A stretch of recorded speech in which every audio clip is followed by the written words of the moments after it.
at this stage, we really don't know exactly what it is. Statistically, it's more likely to be a terrorist attack, but we cannot rule out. We've had several Airbus aeroplanes being lost at high altitude over the last few years. So either is in the balance at the moment. We don't know if it's mechanical failure or if it's the weather that it's gone through, or if it's been shot down, as we had with Malaysia 17, or if there's some form of pilot error. So everything is still open at the moment. How long do you think it'll be before we get some answers?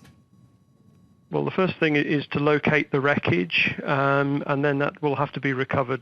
For example, if it's under the sea, that will probably take 2 to 3 weeks to pull all the significant wreckage up. But divers may be able to take photographs for the investigators to be able to rule in or rule out some causes. Obviously, we need to find the black boxes. Once they're taken out of the water, they need 24 hours to dry in an oven before you can open them.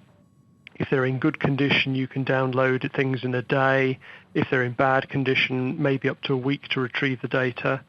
And then after that, once they have the data, the investigators can start their work. Some of the time you can draw a conclusion within 24 or 48 hours as to what happened, but not why it happened. Why is it, in your opinion, that it took so many hours? It was quite a few hours between the plane being declared missing and then authorities confirming there was an actual crash. The protocol is that you declare the aircraft as missing, and then you start the search for it.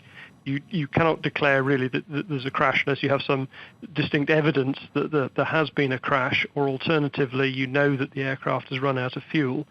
If it was carrying 2 to 3 hours spare fuel on board at that stage, you would have to wait a significant period of time until fuel exhaustion was confirmed, and then you had no reports of the aircraft at any airport nearby.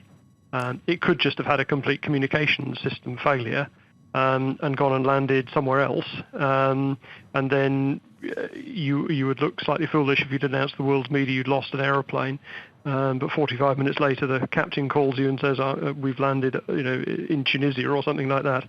So in this particular case, the authorities do take their time to make sure they get their facts correct, and also because of the world's intense media pressure, they want to get things like passenger lists sorted out and start to roll the contingency procedures into place, which is far more important for the victims and their families than necessarily declaring straight away to the press what's going on.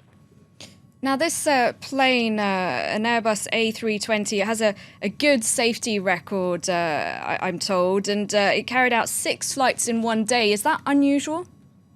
That's quite common. Around Europe, you'll find many aircraft fly 6 times a day.